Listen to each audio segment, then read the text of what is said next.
சீரியல்களின் full எபிசோடுகளை Sun டிவியில் ஒளிபரப்பான உடனே எக்ஸ்க்ளூசிவாக சன் நெக்ஸ்டில் மட்டும் ஃப்ரீயா பாருங்கள். அவ அந்த ரூம்ல இருந்து உங்க பையனோட திங்ஸ் எல்லாம் கொண்டு வந்து குடுக்கறா. இத்தனையும் பாக்குறீங்கல்ல, யாராச்சும் எதையாச்சும் கேக்குறீங்களா?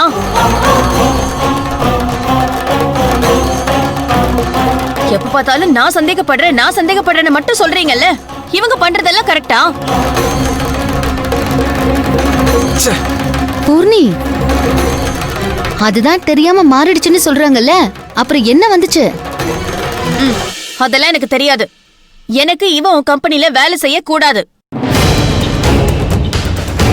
இல்லனா ஏன் புருஷன் உன் கம்பெனில இருக்க மாட்டாரு.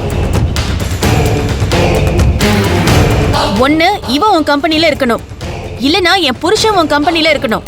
ரெண்டு பேர்ல யார் உனக்கு முக்கியம்? நேத்து வந்தவளா இல்ல என் புருஷனா? முடிவு பண்ணிக்கோ. என்னடி பேச்சு பேசுற? சிந்தி எத்தனை நாளா ஒன்னா சேர்ந்து செவந்தி கூட வியாபாரம் பண்றா. நீ என்னடானா சிந்துவையும் உன் புருஷனையும் சேர்த்து பேசுற? உன் புருஷன் இப்பதான் இந்த கம்பெனில வேலைக்கு சேர்ந்திருக்கான், அதுக்குள்ள எதுக்குடி இந்த ஆட்டம்? அதெல்லாம் எனக்கு தெரியாது. யாரு எப்ப வேலைக்கு சேர்ந்தா எனக்கு என்ன? யாருக்கு நீங்க முக்கியத்துவம் கொடுக்கறீங்க, அதான் இப்ப மேட்ரு.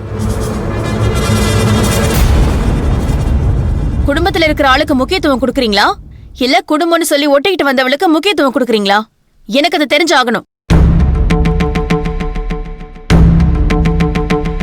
பூர்ணி, இப்படி தப்பு தப்பா பேசி ஏன் நம்ம குடும்பத்தை பிரிக்க நினைக்கிற? நீ நினைக்கிற மாதிரி சிந்து ஒன்னும் வேற யாரோ இல்ல, அதுவும் இந்த குடும்பத்து பொண்ணுதான். ஓ, அந்த அளவுக்கு ஆயிடுச்சா? என் புருஷனை விட உங்களுக்கு இவதான் முக்கியமா போயிட்டாளா?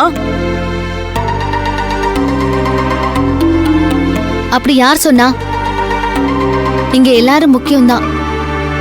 உடம்பு நல்லா இருக்கணும்னா மூளையும் ஹார்ட்டும் மட்டும் நல்லா வேலை செஞ்சா பத்தாது, கை கால் கூட நல்லா இருக்கணும். நீ என்னமோ அவர் முக்கியமா இவர் முக்கியமானு கேட்டு ஏன் தேவையில்லாம சண்டை கேட்கிற? செவந்தி, நீ என்ன வேணா பேசிக்கோ. எனக்கு என் புருஷன் ஒண்ணு அந்த கம்பெனில வேலை செய்யணும், இல்லையா இவன் உன் கம்பெனில வேலை செய்யணும். ரெண்டு பேர்ல யாராவது ஒருத்தர் தான் இருக்கணும். யார் வேணும்னு எனக்கு முடிவு பண்ணிட்டு சொல்லு.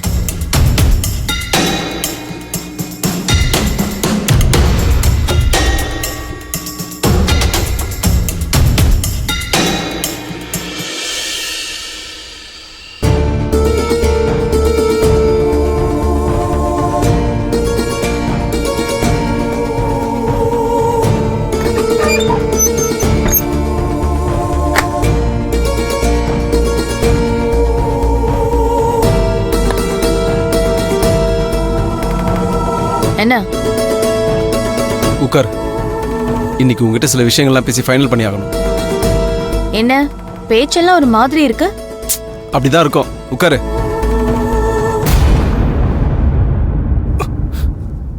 தபார் பூர்ணி, எல்லாத்துக்கும் ஒரு லிமிட் இருக்கு. அந்த லிமிட்டை தாண்டி ஓவரா பண்ணிக்கிட்டு இருக்க. என்ன பண்ணாங்க இப்போ? இங்க பாரு, என்னோட லைஃப்ல இனிமே நான் எப்படி இருக்கணும்னு சொல்லி நான் தான் முடிவெடுப்பேன், புரிஞ்சுதா? என் பொண்டாட்டியா இருக்கிற ஒரே காரணத்துக்காக அதை பண்ணாத இதை பண்ணாதன்னு சொன்னேன்னு வச்சுக்க, முன்ன மாதிரி நான் இருக்க மாட்டேன். எனக்குள்ளேயும் நிறைய கோவம் இருக்கு. இது வரைக்கும் நான் அதை உங்ககிட்ட காட்டல. என் கோவத்தை காட்டினா நீ தாங்க மாட்ட. என்னங்க மிரட்டுறீங்களா? மிரட்டல பூர்ணி, என்ன நடக்கும்ன்றதை உங்ககிட்ட கிளாரிட்டியா சொல்லிக்கிட்டு இருக்கேன். சொல்லும் போதே கேட்டுக்கோ. என்னோட விஷயத்துல இனிமே நீ தலையிடாத. நான் எந்த கம்பெனியில வேலை செய்யறேன், அன்னி கம்பெனியில வேலை செய்யறானா இல்ல அடுத்தவங்க கம்பெனியில வேலை செய்யறானா, அதை பத்திலாம் நீ கேள்வி கேட்கற வேலை வச்சுக்காத. அது என்னோட பர்சனல், புரிஞ்சுதா? புருஷன் பொண்டாட்டியா இருந்தாலும் சில விஷயத்துல அவங்களுக்குன்னு ஒரு ஸ்பேஸ் வேணும். நீ எனக்கான ஒரு இடத்த கொடுக்காம இருந்த, இது கண்டிப்பா நல்லபடியா போய் முடியாது. சொல்லும் போதே கேட்டுக்க. நாளைக்கு திடீர்னு நான் ஒரு முடிவு எடுத்து வேற ஏதாவது பண்ணிட்டேனா, அப்ப என்கிட்ட எதுவும் கேட்காத. என்னங்க ஏதோ இன்டைரக்டா மிரட்டுற மாதிரி இருக்கு? ஏய், இன்டைரக்டாலாம் மிரட்டல, ஸ்ட்ரைட்டாவே தான் சொல்றேன். நான் எனக்குள்ள இப்படிதான் வாழணும்னு சொல்லி சில முடிவுலாம் எடுத்திருக்கேன். அதுல முக்கியமான ஒண்ணு, நீ என் விஷயத்துல தலையிடக்கூடாதுங்கிறது. அப்படி தலையிட்ட நான் எனக்கு தோன்றதை செய்வேன்.